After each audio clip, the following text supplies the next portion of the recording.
Network theory में generally हम discuss करेंगे इसके कंपोनेंट, जो इलेक्ट्रिकल कंपोनेंट है, जैसे कि रजिस्टर, कैपेसिटर, इंडक्टर।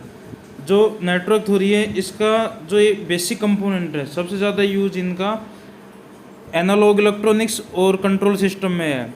वहाँ पर एनालॉग इलेक्ट्रॉनिक्स में जैसे फ़िल्टर हम पढ़ेंगे तो फिल्टर में तीनों चीज़ आती हैं, कैपेसिटर, इंडक्टर, रजिस्टर। तो इस तरह से उनकी एप्लीकेशन वहाँ पर बहुत ज़्यादा है, एनालॉग इलेक्ट्रॉनिक्स में और कंट्रोल इलेक्ट्रॉनिक्स में भी वैसे ही है। यहाँ पर हम बेसिक देखेंगे, इसका जो है पूरा कंसेप्ट यहाँ से क्लियर हो जाएगा, यहाँ से बिल्डअप हो जाएगा बेसिक। सबसे पहले रजिस्टर को देखेंगे। एक लीनियर बाइलेटरल सर्किट दिया हुआ है जिसमें रेजिस्टेंस आर है और करंट आई टी है और वोल्टेज वी टी है। तो हम जनरली इसको दो फॉर्म में देखेंगे, एक होता है टाइम डोमेन में और एक होता है फ्रीक्वेंसी डोमेन में। इन दोनों फॉर्म की हमें सबसे ज़्यादा ज़रूरत पड़ती है। जहाँ पर हमें फ्रीक्वेंसी डोमेन की ज़रूरत पड़ेगी वहाँ फ्रीक्वेंसी डोमेन में यूज़ करेंगे, जहाँ टाइम डोमेन की ज़रूरत पड़ेगी वहाँ टाइम डोमेन में करेंगे। और इनका फेजर डायग्राम देखेंगे हम इसमें। जो रजिस्टर है इसका बेसिक सर्किट दिया हुआ है, ठीक है, जो लीनियर बाइलेटरल सर्किट है, resistance R, voltage we T. जो जनरली बेसिक इक्वेशन है V equal to I R. तो टाइम डोमेन में क्या हो जाएगा, we T equal to are I T और I T 1/r V T, ये टाइम डोमेन में हो गया। इसी तरह हमें जब फ्रीक्वेंसी डोमेन में जरूरत होगी तो एज ए वी एस देखेंगे। फ्रीक्वेंसी डोमेन में जो एस होता है इसकी वैल्यू होती है जे ओमेगा। अगर प्लस में पूरी अगर देखते हैं तो इसमें सिग्मा प्लस में जे ओमेगा होती है। अगर सिग्मा रियल पार्ट होता है, ये इमेजिनरी पार्ट होता है। अगर रियल पार्ट 0 होगा तो एस जे ओमेगा, एस की वैल्यू क्या हो जाएगी, जे ओमेगा, ठीक है। तो s v s equal to are i s, और आई एस क्या हो जाएगा, आई एस निकालेंगे यहाँ पर 1/r वी एस। तो ये है फ्रीक्वेंसी डोमेन में, ठीक है। S sigma is equal to j omega, s equal to sigma j omega. I s क्या हो जाएगा, 1/r हो जाएगा वी एस। देखो ये सिंपल फॉर्म है, फेजर डायग्राम में जब भी हम यूज़ करेंगे फेजर फॉर्म में V equal to I R, I क्या हो जाएगा 1/, में नीचे आ जाएगा 1/r वी। जो एक वोल्टेज को हम मैग्नीट्यूड और फेज की फॉर्म में रिप्रेजेंट करते हैं, जो इसका ये मैग्नीट्यूड होता है ये RMS वैल्यू पर रिप्रेजेंट करता है। यानी कोई भी वोल्टेज दी गई है 5 sin ओमेगा टी, ऐसा कुछ दिया हुआ है, और हमें इसका मैग्नीट्यूड फाइंड करना है वोल्टेज का। तो हम इसका क्या करेंगे, 5 मैग्नीट्यूड हो जाएगा, मैग्नीट्यूड लेंगे तो कितना होता है 25 आएगा। इस तरीके से हम इसका मैग्नीट्यूड निकाल लेंगे। इसी तरह करंट की फॉर्म में हुआ तो करंट का magnitude I, angle phase angle. इसके बाद हम देखते हैं इंडक्टर, ठीक है। दूसरी टर्म है इंडक्टर, इंपॉर्टेंट है। एक सर्किट है जिसमें एक इंडक्टर दिया हुआ है, करंट आई टी है और वोल्टेज वी टी है। जो फाई है, जो फाई एम फेज होता है डायरेक्टली प्रोपोर्शनल करंट के होता है, और इस प्रोपोर्शनलिटी को हटाने के लिए एक कांस्टेंट होता है, प्रोपोर्शनल कांस्टेंट, जिसको इंडक्टर बोलते हैं, ठीक है। तो क्या हो जाएगा, फाई की वैल्यू फाई एम क्या हो जाएगा, एल आई।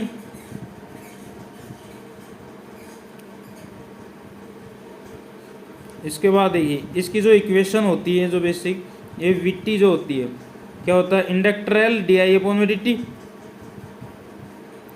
इंडक्टर जो एल है एक एज ए रेजिस्टेंस बिहेवियर करता है, और आई टी की वैल्यू निकालेंगे तो हम इसको इंटीग्रेट कर देंगे। डिफरेंशिएशन का जो अपोजिट होता है इंटीग्रेशन होता है। तो इसमें क्या हो जाएगा, जो डी टी है वो इधर आ जाएगा, वी डी टी हो गया, और जो एल है वो भी नीचे आ जाएगा, 1/l हो गया।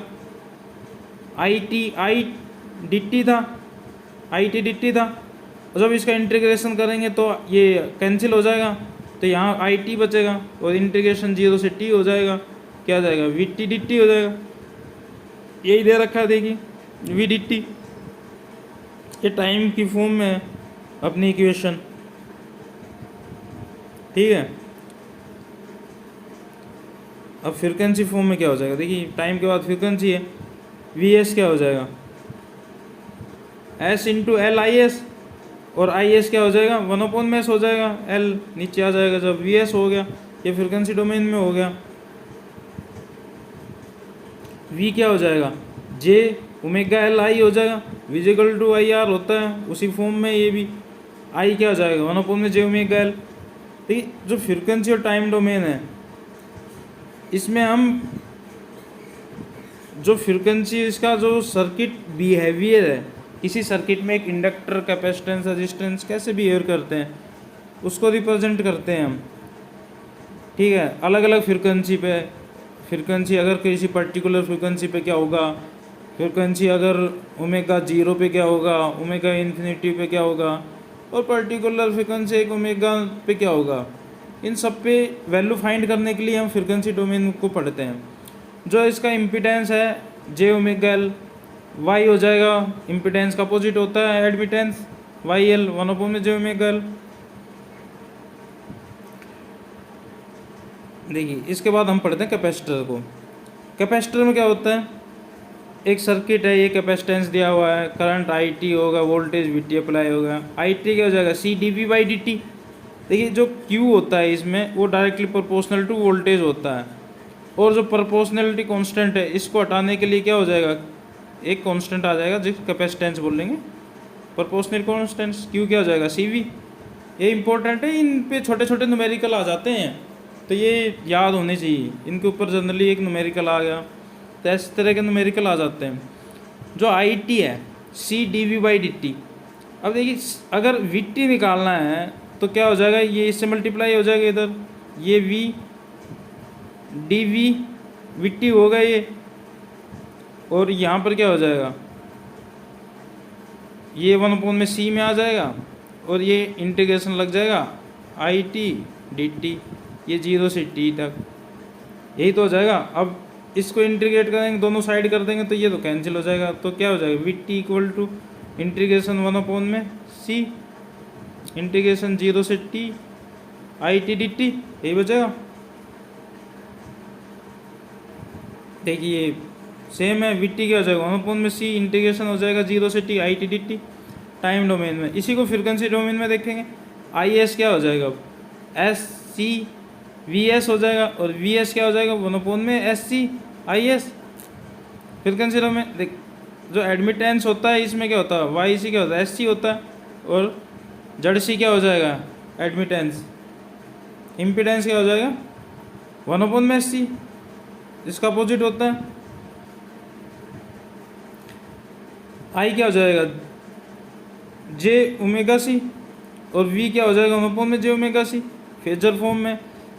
जो इसका एडमिटेंस होता है 1 में जे ओमेगा सी हो जाएगा जे ओमेगा सी, और जो इम्पीडेंस होता है 1 में जे ओमेगा सी इंटू आई। इम्पोर्टेंट है इसकी इक्वेशन,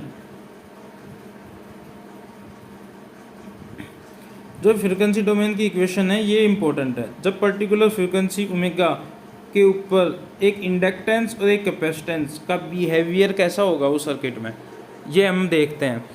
जो इम्पीडेंस जेड एल है जे ओमेगा एल हो जाएगा पर्टिकुलर फ्रीक्वेंसी पे, और जो जेड सी है वो क्या हो जाएगा 1 में जे ओमेगा सी। ठीक है, इस पे न्यूमेरिकल भी आ जाते हैं। पर्टिकुलर फ्रीक्वेंसी की वैल्यू मान लो 5 दे दी तो क्या हो जाएगा जेड एल क्या हो जाएगा 5 जे, एल की वैल्यू इंडक्टेंस दे दिया 1 हेनरी दे दिया तो 5 जे आंसर होगा जेड एल। इसी तरह जेड सी क्या हो जाएगा 1 में 5 जे। ठीक है, इन पे क्वेश्चन भी आ जाते हैं पर्टिकुलर फ्रीक्वेंसी पे, याद होनी चाहिए। अगर ओमेगा की वैल्यू सर्किट में बिहेवियर में ओमेगा इक्वल टू 0 पे है, तो देखिए जब 0 पे है तो ओमेगा की वैल्यू यहाँ 0 रखेंगे तो जेड एल क्या हो जाएगा एक शॉर्ट सर्किट की तरह बिहेवियर करेगा, वो कैपेसिटेंस उसके अंदर सर्किट में, और जो इंडक्टेंस है ये इन्फिनिटी हो जाएगा 1 में 0 हो जाएगा, तो 1 में जे 0 कुछ भी होगा तो इन्फिनिटी वैल्यू है, तो ये as a open circuit behaviour करेगा कैपेसिटेंस।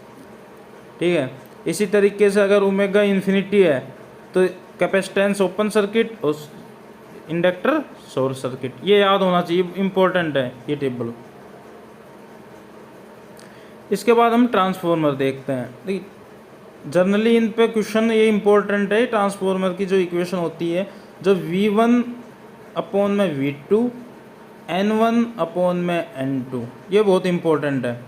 लेकिन जब हम करंट की बात करेंगे, करंट इसका अपोजिट होता है I2 अपॉन में I1, ये करंट का क्या रिलेशन होता है। अगर हम स्टेप अप ट्रांसफॉर्मर की बात करेंगे, जो सेकेंडरी N2 जो नंबर ऑफ टर्न है वो ग्रेटर देन है N1, तो स्टेप अप होगा। अगर number of turn N2 less than N1 है तो स्टेप डाउन ट्रांसफॉर्मर होगा। ये याद रखना है। इनके ऊपर ये इंपॉर्टेंट है, जनरली क्वेश्चन आते ही हैं। V1 V2 N1 N2 तीन की वैल्यू देते हैं, किसी एक को फाइंड करनी है, या करंट की दे देंगे। करंट में मैंने बताया इसके अपोजिट में आएगा करंट आ जाएगा, इसमें क्या हो जाएगा V1 अपॉन में V2 N1 अपॉन में N2, और यहाँ पर क्या हो जाएगा I2 अपॉन में I1। अपोजिट होता है करंट में, याद रखेंगे हम। देखिए वैल्यू दे रखी है, अगर I1 देखिए पहले लिख रखा है I1 अपॉन में I2, N2 अपॉन में N1, उसका अपोजिट है, और V1 क्या आ जाएगा V2 अपॉन में V1। तो इनमें से वैल्यू दे दिया, N1 दे दिया, N2 दे दिया, V1 V2 N1 N2 का रेशो पूछ रखा है, तो V2 बाई V1 का रेशो हम निकाल लेंगे।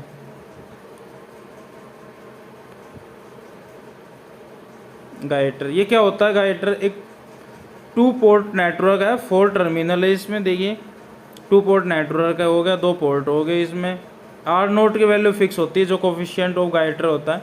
जो V1 निकालेंगे हम पॉजिटिव R1 I2, और V2 क्या हो जाएगा minus I0 I1, R0 I1 minus. जो ये इम्पीडेंस इन्वर्जन के काम आता है, जो गाइटर होता है, ठीक है मेन। इसमें जनरली हम कैपेसिटर इंडक्टर के जो सर्किट होते हैं, कोफिशिएंट होते हैं, वही यूज़ करते हैं हम। और जनरली एक ऑपरेशनल एम्पलीफायर यूज़ करते हैं हम इसमें, जनरली जो होता है सिमुलेशन में। इसके बाद वोल्टेज सोर्स आते हैं। जो वोल्टेज सोर्स है, देखिए इंडिपेंडेंट वोल्टेज सोर्स इस तरह के रिप्रेजेंट करते हैं। इसके बाद एक अगर साइनसोइडल डीसी वोल्टेज के बाद साइनसोइडल को रिप्रेजेंट करना है वोल्टेज को एसी में, तो 10t एक ये फॉर्म होता है, एक 5e की पावर 2t vt, एक 20t e की पावर 5t cos t, ये रिप्रेजेंटेशन होता है इसका। इसके बाद हम देखिए फेजर की फॉर्म में 2 एंगल दे दिया, ये भी एक साइनसोइडल वोल्टेज सोर्स है। ये 220 साइन 200t, मतलब एक यूनिवर्सल रिप्रेजेंटेशन होता है ना, Vm साइन ओमेगा टी।